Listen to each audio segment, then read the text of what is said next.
بسم الله الرحمن الرحيم الحمد لله رب العالمين والصلاة والسلام على أسعد النبيين وأشرف المرسلين نبينا محمد وعلى آله وصحبه أجمعين ومن دعا بدعوته واستنى بسنته إلى يوم الدين. السلام عليكم ورحمة الله. barka mu da saduwa a wannan yammaci na Laraba wanda ya dace da 18 ga watan Ramadan a wannan shekara ta 1427 bayan hijirar manzo sallallahu alaihi wa alihi wa sallam daga Makka zuwa Madina, wanda kuma shine yammaci na 10 ga watan 10 shekara ta 2006 miladiya. A yammacin jiya idan ba a manta ba mun cike ne a ƙarshen aya ta 77 cikin wannan sura mai albarka suratul Tauba. Za mu karanta ayoyi biyun ƙarshe don mu danganta su da waɗansu maganganu, sannan kuma sai mu ci gaba da aya ta gaba insha Allah. Kafin haka akwai tambayoyi. Mai tambaya na farko yana cewa menene bambanci tsakanin sallan tarawihi da kuma tahajjud? Ba bambanci tsakanin sallan tarawihi da tahajjud, domin dukkan su dai abin da suke nufi sallar dare wadda ake yin ta cikin azumi bayan sallar isha'i kafin ketowar alfijir. A kowane lokaci aka yi ta iya karɓar sunan tahajjud, ta iya karɓar sunan tarawihi. Sai dai galibi kalmar tahajjud din ta fi nuna ma'anar sai da aka yi barci sannan aka tashi aka yi sallar. Allah ce da manzo sallallahu alaihi wa sallam, wa min al-layli fatahajjad bihi nafilatan lak asa an yab'athaka rabbuka maqaman mahmuda. Lalle a wani bangare na dare ka tashi kai ibada, bayan kai barci ka tashi kai ibada, fatahajjad bihi nafilatan lak, sai zanto wannan wani ƙarin wajibi ne a kanka. Sallar dare a haƙƙin annabi wajibi ne, amma a haƙƙin ɗaiɗaikun mutane mustahabbi ne. Ana son mutane su zanto cikin masu yi, su zanto kanu qalilan min al-layli ma yahja'un wa bil asharihum yastaghfirun, su zanto cikin waɗanda tatajafa junubuhum anil madaji'i yad'una rabbahum khawfan wa tama'an wa mimma razaqnahum yunfiqun. Saboda haka sallar dare mustahabbi ce. Mustahabbancin ta yakan karfafa a cikin watan Ramadan sama da sauran watanni. Sannan yin sallar dare mutum ya yi ta a gida a cikin wata da ba na Ramadan ba ita ta fi falala, tunda manzo Allah ya ce khairu salatul mar'i fi baitihi illa al-maktuba. Mafificiyar sallar mutum ita ce sallar da ya a gidansa in ba ta farilla ba, wato ta farilla ce mutum zai je masallaci. Sannan kuma ya faɗa cikin wani hadisin da Imam al-Bukhari ya rawaito, yace ij'alu min salatikum fi buyutikum wa la tattakhizuha quburan. Ku sanya wani kaso na sallolinku a cikin ɗakunanku, a cikin gidajenku, kada ku rike su kamar makabarta. Ma'ana kar ku mayar da ɗaki sai kwanciya kawai irin yadda makabarta ba a sallah a ciki, a'a ku rinka yin sallah a ɗakunanku, kar ku mai su kamar makabarta. To duk wannan suna da alaka ne da sallah ta nafila a wajen Ramadan, amma sallah ta nafila a cikin Ramadan ko musamman ta tarawihi ko tahajjud, yin ta a masallaci tare da jama'a ya fi lada sama da kayi ta a gida kai kadai. Idan mutum ya gida yayi, idan kuma ya je masallaci to ya fi. Malamai suna kafa hujja da hadisin da Annabi sallallahu alaihi wa sallam ke cewa man qama ma al-imami hatta saraf kutiba lahu qiyamul layla. Wanda ya tsaya tsayuwar dare tare da liman bai bari ya tafi gida ba har sai da liman ya yi sallama, shi ma aka yi sallama da shi ya tafi, za a rubuta masa ladan kamar ya sallaci daren gaba daya. Da haka dai wannan shine bambanci. Waɗanda suka karanci waɗancan hadisai na farko in ba su alakanta da wannan nabiyin ba sai su rushe cewa ai gaba ɗaya sallar ka yi ta a gida shi yafi sama da ka yi ta a masallaci, wanda kuma akwai bambanci tsakanin Ramadan da kuma wajen Ramadan.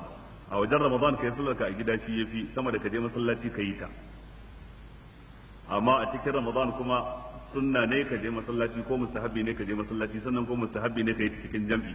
To kaga a wajen Ramadan ko manzon Allah bai lazunci ma yin sallar dare ba jam'i tare da mutane, yana yi ne shi kadai kuma a gidansa sallallahu alaihi wa alihi wasallam. Menene matsayin durƙusawa wani don girmamawa lokacin da za a gaishe shi? Matsayinsa ba da alaka da addini. Gaisuwa ce ta ajamawa. Idan an ce ajamawa mutanen da suke bin gargajiya ba su da addini. Gargajiya ce tsaba amma ba ta da alaka da addini. Gaisuwar addini ita ce assalamu alaikum wa rahmatullah. Shi wanda kace masa hakan shi kuma ya ce wa alaikum assalam wa rahmatullah, ko kace assalamu alaikum ya ce wa alaikum assalam, ko kace assalamu alaikum wa rahmatullah shi ma ya ce wa alaikum assalam ko wa alaikum assalam wa rahmatullah, ko kace assalamu alaikum wa rahmatullahi wa barakatuhu shi kuma ya ce wa alaikum. Wannan ita ce gaisuwa ta addini. Daga nan gurin sai ka bashi hannu sai ku yi musafaha, sawa'un shine sarki kai ne bafade ko kai ne bafade shine sarki, duk za ku yi hannu. dan babu wanda ya kai matsayi irin na annabi sallallahu alaihi wasallam, amma sahabbai na yin hannu da shi, yara kanana suna yin hannu da shi.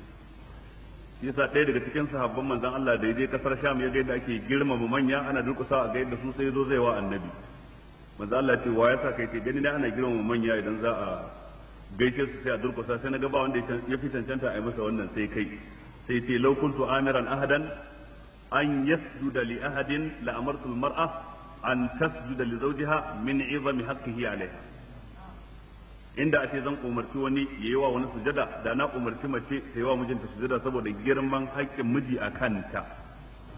To ita kanta bai sa ta yi hakan ba, ba a ce ba mace ta duka ta ga yadda mijinta, ba a ce ba ƴaƴa su durƙusa su ga yadda iyayensu, ba a ce ba mabiya su duka su ga yadda shugabanninsu, ba a ce ba su da kai su duka su ga yadda surukansu. Wannan duk al'ada ce tamu, amma a addini sallama musafaha, sallama musafaha.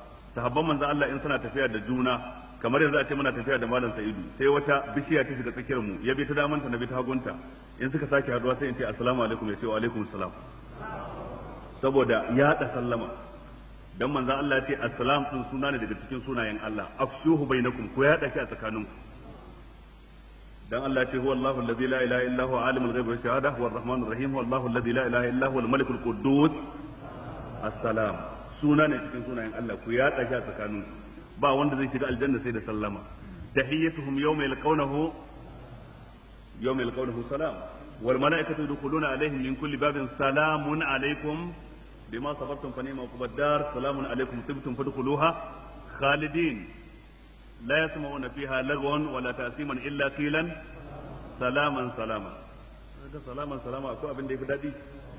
Harafin sa yana cikin hurufin safir wanda ba su da wahala wajen fitarwa, sa, sannan kuma la a kan harshe, sannan ma a kan leɓe, salam, ya fi komai sauƙi, ya fi komai sauƙi, ya fi komai arha.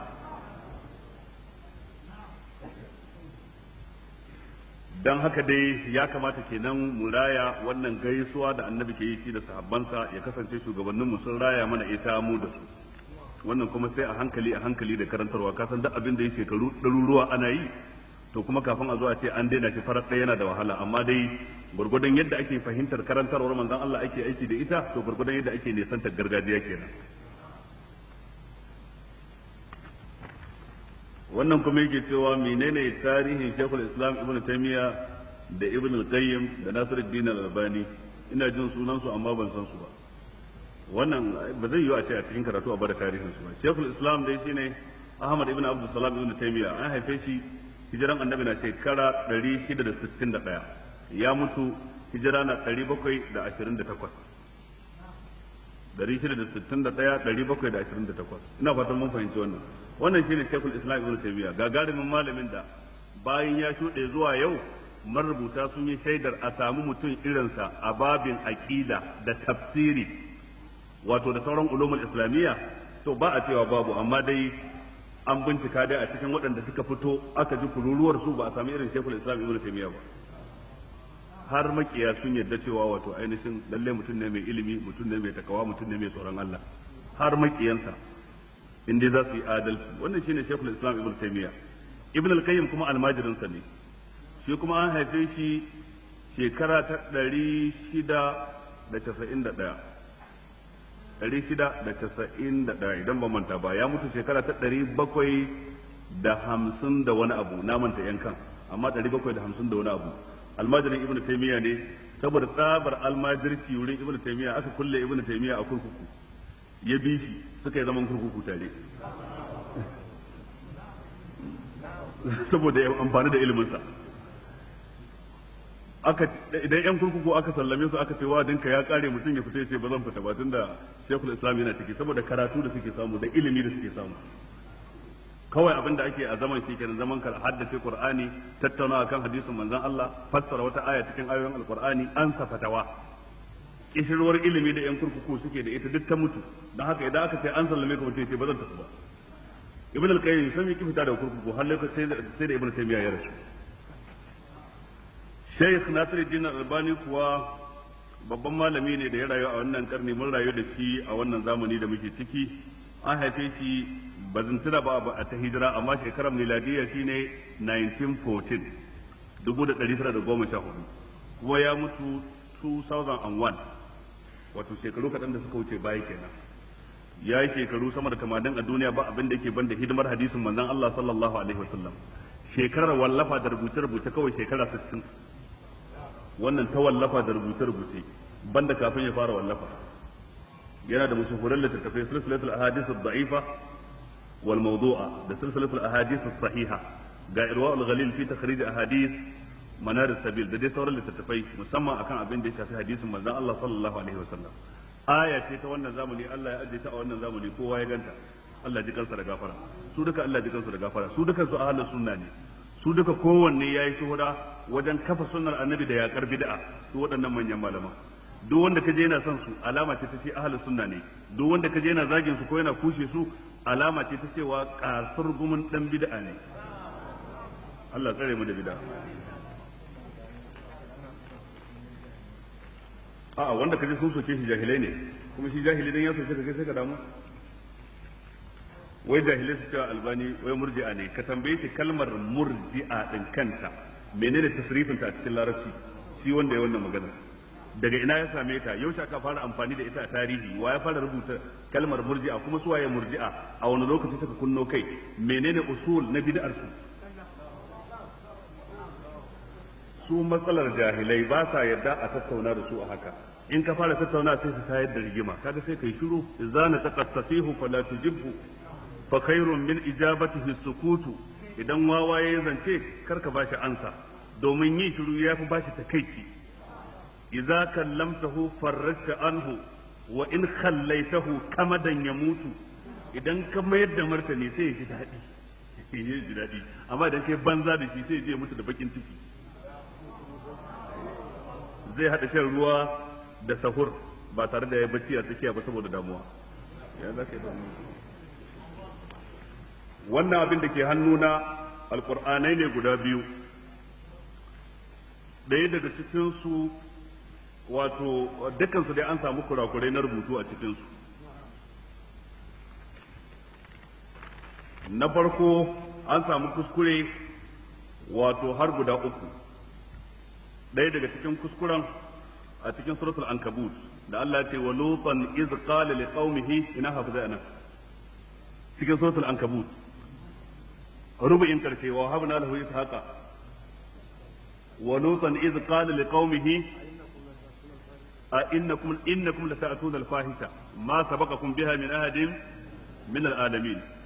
sai suka cire innakum, sai suka ce wa lutan iz qala liqaumihi ata'tuna al-fahisha, wanda wannan kuma cikin suratul a'raf kenan, a samanin karshe cikin suratul a'raf, a cikin izfin kuma kana da'awahum iz ja'ahum ba'sa. A cikin suratul fath ubangiji ta alati laqad sadaqa Allahu rasulahu ar-ru'ya bil haqq la tadkhulunna al-masjid al-harama in sha'a Allahu aminina muhalliqina ru'usakum wa muqassirina la takhafun. sai ce mai fa'alima ko faɗi miji fa'alima ma lam ta'lamu, shi gaba ɗaya bai rubuta wannan fa'alima ma lam ta'lamu din ba a cikin Qur'ani. Wuri na uku a cikin suratul rum wajen wa min ayatihi an yursila ar-riyah mubashiratin, sai Allah ya ce mai waliyuziqakum min rahmatihi, sai rubuta waliyuziqahum min rahmatihi. Waɗannan kurakurai ne na zahiri, duk haka dan Qur'ani sun san su, to amma haka aka rubuta Qur'anin kuma ake sayar da shi, kuma an rubuta shi ne an buga shi ne da yawun Alhaji Hassan Inwa Darma a Kano kenan, Alhaji Hassan Inwa Darma. Da haka da Allah waɗanda suka ɗauki nauyin buga wannan littafi har suke sayar da shi ga al'ummar musulmi sai su yi izina da wajajen kurakuran nan guda uku. Na farko wanda yake kasuwa a dakatar da shi kada ƙara sayarwa. Na biyu sai a yi ƙoƙarin gyara ɗin tun da wuraren ba su da yawa, har idan an gyara sannan kuma sai a ci gaba da sayar da shi. Dan littafin Allah ba a wasa da shi. Wannan kuma shi ma Qur'ani ne na biyu, shi ma an sami wato ainihin kurakurai a cikinsa.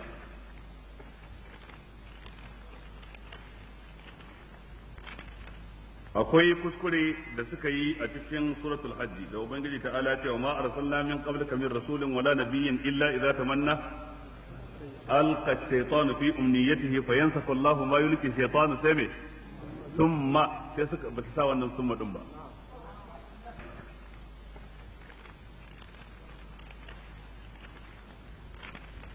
akwai kuskure da suka yi a cikin suratul hajji da ubangiji ta'ala cewa ma arsalna min qablika min rasulin wala nabiyyin illa idza tamanna alqa ash-shaytanu fi umniyatihi fayansaku Allahu ma yulqi ash-shaytanu sai thumma sai suka ba su sa wannan summa din ba kawai sai suka sa yuhkimullahu ayatihi ba tare da summa ba na biyu cikin qad ablahal mu'minun da Allah ya ce walau ittaba al-haqqu ahwa'ahum la fasadati as-samawati wal ardu wa man fihin sai ce me bal atainahum bi dhikrihim fa hum an dhikrihim muridun sai suka ce bal antum bi dhikrihim haka suka rubuta cikin Qur'ani shi kuma gashi nan gurin hafizin da ya rubuta Qur'anin shine Alhaji Malam Zubairu Abdurrahman Malamawa ko kasar Katsina ne to wanda kuma suka buga shi su kuma a Yabo a Fage Kano su ma dai a Kano aka buga shi su ma masu wannan kamfani tunda suna jin wannan tafsiri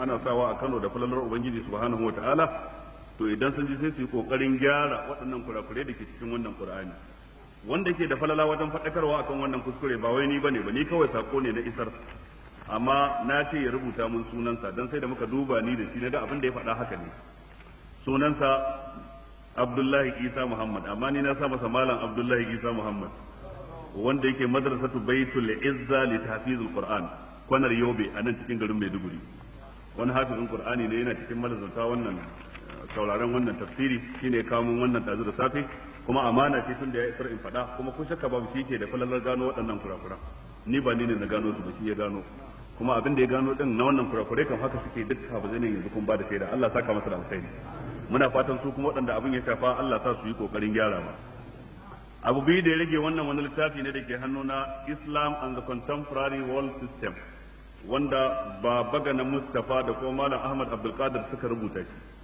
sun kawo mun na duba shi ba wai duba ta in yi gyara ba duba ta in ga me aka ce da harshen turanci aka rubuta littafin tunda ba lokacin da za a ce komai da ke cikin littafin daga jiya zuwa yau amma dai littafi ne wanda sun tattauna kan al'amura kamar haka abu na farko introduction na biyu act of da'awa na uku working under kufr government sannan na hudu democracy and Kardawi's view model sannan na biyar education in Nigeria sannan na shida origin of modern education sannan na bakwai Ibn Usaymin and Albani's views sannan na takwas Sheikh Salman Al-Auda's advice to the Muslims youth sannan na tara Sheikh Ibn Baz Fatawa on science sannan sai na goma judicial study in Nigeria sannan sai na 11 Zamfara as case study daga nan sai conclusion da suka yi on the way to recovery littafin da yana da kyau a ganin far da na yi masa haka yana da matukar kyau don haka ma za a kawo shi nan gudun don kowa ya samu rabansa daga nan zuwa ranar juma'a za a kawo shi don kowa ya mallaka musamman kuma yan boko don ya tattauna ne kan matsalolin da suke gallabar mutane a nan Maiduguri na waɗanda suka fito suna cewa haramun ne karatun boko ko haramun ne aikin gwamnati ko menene shine suka yi wallafa a kai to kaga wannan shine ilimi ka rubuta abinda wato malamai suka ce suka tattalo suka rubuta kuma da haka nake shawara ga yan boko ranar da za a kawo littafin nan da ranar juma'a su abin da dai shi sannan kuma wani bawan Allah wanda bai bani izinin in ambaci sunansa ba tuni ya sayi kofi 1000 na littafin akan kuɗi naira 200 ku yi kabbara Allah saka masa alheri Allah ya waita mana irin su sannan akwai Abu Mustafa Malam Bashir Albarnawi yayi wata muzakkira haka dangane da waɗannan ayoyi guda uku wa man lam yahkum bima anzalallahu fa ulaika humul kafirun fa ulaika humuz zalimun fa ulaika humul fasiqun ya tara maganganun malamai akai tun daga kan sahabbai har zuwa yau littattafan tafsiri ya duba irin su ibnu jarir tabari su ibnu kasir su littafin qurtubi al-bazawi ibnu atiya wane ne ji ya tattaro maganganu a tarihi na malaman da suka fassara ayar zuwa yau da sai cikin harshen larabci na duba rubutun sa yake kwarai da gaske kuma na goyi bayan ya buga shi kuma a yada shi a tsakanin jama'a ba wai katon littafi bane kamar hand out ne amma dai yayi kyau mutuka cikin harshen larabci ne bi tara maganganun salaf gaba ɗaya da kuma waɗanda suke khalaf game da wannan magana Allah saka musu alkhairi to kaga waɗannan sune abokanan tafiya waɗanda idan abu ya shige wa al'umma duhu su yi bincike na ilimi su yi rubutu yana da harshen da zai rubuta harshen ilimi shine larabci Allah ya taimaka mana abu na karshe shine malam akwai dan uwa malam Zubairu shi kuma waɗannan littattafai ne biyu ya wallafa ɗaya daga ciki mutuwa da jana'iza littafi na 1 zuwa na 3 na biyu muhimmancin sallah a cikin jam'i na uku sadaka mai gudana wato a sadaqatul jariya, na hudu addu'a da zikiri a cikin sallah, na biyar alqur'ani babban kundi, na shida tuba da sharuɗanta, na bakwai hanyoyin alheri daban-daban, sannan na takwas kurakuran da ake tafkawa yayin ayyukan haji da umara, sannan kuma na tara kenan matashiya ga mahajjata. Kuma ɗaya daga cikin matasan sunna ne a garin Bauchi, yana limancin juma'a shine ya wallafa ya aiko mun waɗannan yace kofi ne nawa, sauran kuma suna nan gurin a waje za a same su. To kaga waɗannan su ne masu gina al'umma, ba yan aruce ba yan a gina. Ubangiji ta'ala ya sa mu cikin waɗanda suke taimakawa wajen ginin al'umma ba rusa ta ba.